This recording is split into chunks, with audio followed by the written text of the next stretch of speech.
How did Sean Payton spend the days after the devastating loss in the NFC Championship game? Similar to much of Who Dat Nation, it would seem. I would say, honestly, after the game for 2 to 3 days,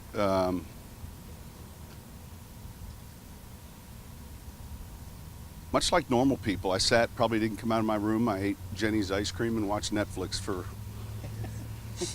three straight days. There's certain vices you gravitate to. For me, it's probably sugar. In the minutes and days after one of the worst non-calls in NFL history, the head Saint heard from the league office, Commissioner Roger Goodell, and most importantly to him, friends in the business. Perhaps most notably John Gruden, who experienced playoff disappointment himself in the infamous Tuck Rule game. Sure, he's a close friend. Yeah, he was one of the early calls. There aren't too many people you can call that would be able to reflect on a situation like that. You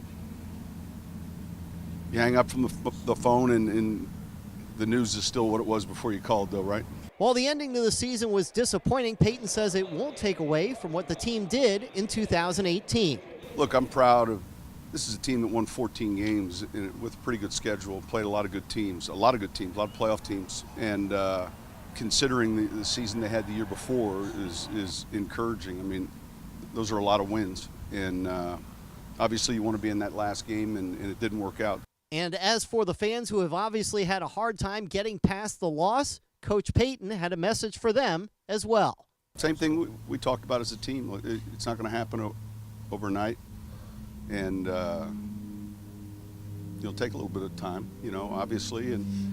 But it's why we like this game. I mean, football is like life. It's not always, it's not always going to be how you planned it. It's not always going to be fair, and sometimes you get punched, you get up, and there's that toughness and grit element that's involved with this game. That I think fascinates us all with it. As for Sunday's Super Bowl, Sean Payton was asked whether he would watch the game. He said he hadn't really thought about it, but probably would, because he added, it's kind of what we do. In Metairie, Paul Boron for CST.